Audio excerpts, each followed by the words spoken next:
Hey everybody, comic book superfan here, coming at you with a special episode today. But again, wanted to thank everybody for letting me share my knowledge and passion on comic books and superheroes, and people seem to be enjoying it, so just thank you very much.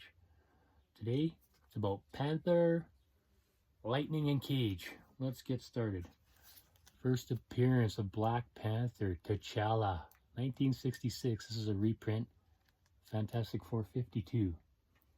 This is the cheaper reprint. It had this banner on top, kind of destroyed the imagery of the cover. And then Marvel gave a facsimile edition, more true to the original. So you can get these at a cheap price by buying facsimiles. That was in 66. And then in about 72, Panther finally got into a book of his own, but it was called Jungle Action. And that had a jungle saga in it, which ran for about 15 issues or so. Some really good writing by Don McGregor, and it's called the Panther Saga. That's what it was, a long Panther Saga. So again, these are from the Bronze Age, about 72 to 73, something like that. Here's Jungle Action 15. Here we got Jungle Action 16. So T'Challa was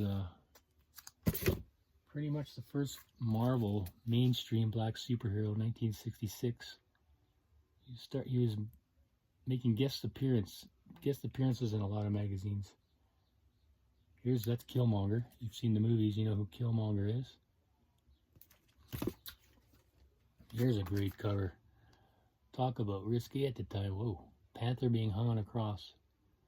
And you see in the background, you got the white robes, hooded robes. I don't know how this one got through, but it's a cool imagery. And Jungle Action 22. Here's a classic Panther cover. Jungle Action 23, starring Black Panther. And he got pretty popular, but a couple years later, he finally got his own self-titled book, 1975, Black Panther #1. This was written and drawn by Jack the King Kirby, one of the original creators. Him and Stan created him in that FF52. This ran for 15 issues. So again, a short-lived. They weren't sure what the really direction to take him in. This one's funny. Black Panther #9. Down here you got the Black Musketeers. Like, what the heck's going on here? Fun stuff anyway. Here's Black Panther #9. I remember buying this one off the rack back in the day. It was a different copy than this one though. I lost that one somehow. Here's a reprint, or another buy. Black Panther #12. And this is the last issue of that original run of Black Panther. Here he's taking on Claw. Looks like the Avengers are down in the background there. And then we'll just jump ahead a bit. I'll show you the first cover of his 90s series when he was rebooted yet again. This one's the Christopher Priest era. This is in the 90s, late 90s, mid 90s. And this ran for quite a long time, 70 issues or something. Let's move on to our next awesome character, Luke Cage, Hero for Hire. And this is in the early 70s. So about 5-6 years after Black Panther, we got Luke Cage. Awesome character. Sweet Christmas, he had some funny sayings. Originally, he was framed for a crime he didn't commit. He went to prison. Got an early prison release by volunteering in a chemical experiment at the prison, which bonded with his unique cellular structure and made him super strong and vulnerable. Bullets can't penetrate his skin. Here's Luke Cage #2. Luke Cage #7.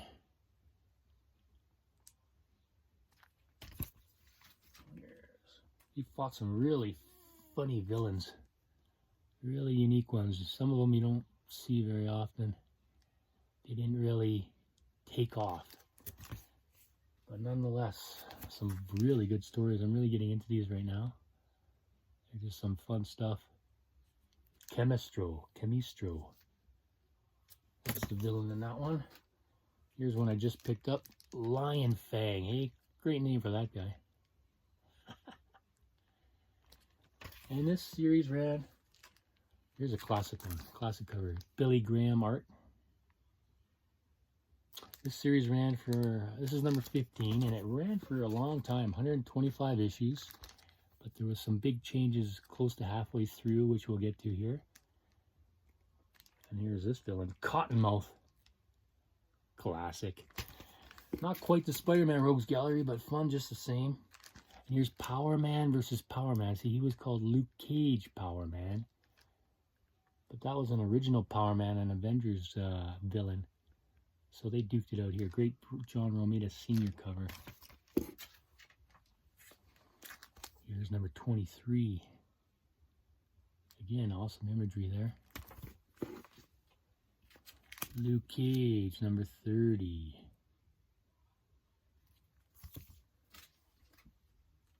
And we got Luke Cage 31, Piranha. Piranha Jones, as a matter of fact. See, these characters, these villains are just classic. Here we got Wildfire. Got the old fire-based powers, heat. The deadliest assassin of all. Here we're in the 25 cents, just beginning to end here when they do the big banner like that. And here we go. We're back to, up to 30 cents now. And here it is, Luke Cage number 35. There's 36. No, 38. Got some gaps here.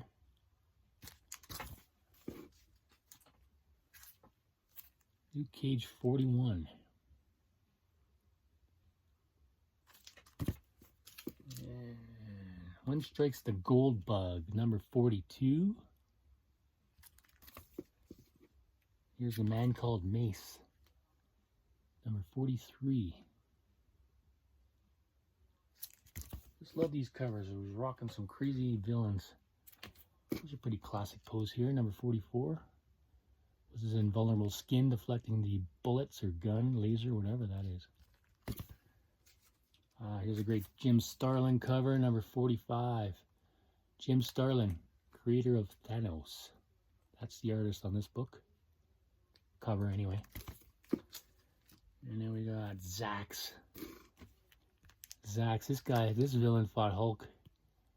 So he's pretty powerful. Look at Luke Cage taking him on. Awesome. And this is a reprint of Luke Cage's 48. This is when he teamed up with Iron Fist. The first time they teamed up. And it went on to change the title of the book to Power Man and Iron Fist. So here's a classic comic. And then they decided to be heroes for hire. They got paid to do odd jobs, whatever somebody wanted done. Detectives or taking someone, finding someone, whatever. So again, this lasted to 125 issues. Luke Cage, Power Man, and Iron Fist. And our last special guest, Jefferson Pierce, Black Lightning, DC's version of a cool character. This one is about 1977. And he was an ex-Olympic athlete and went on to become a teacher in the slums and wanted to clean up the slums of Harlem. So a really great character, pretty striking suit. Here's number 2. It only lasted 11 issues, unfortunately. But he's taking on Merlin. Now, you might recognize Merlin. He's taking on Green Arrow. Of course, he's got the Green Arrow stick there, the bow and arrow stick. And just a couple more here. We got...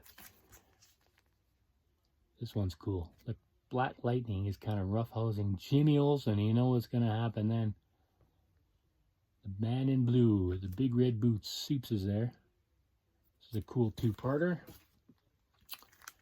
Here's number 5. This is my original copy from 77. Anything that had Superman on the cover, I was buying it. But a great team up. You got Jimmy, Soups, Black Lightning. So I hope you enjoyed this episode, guys. Get out there and read your books. Thanks for watching.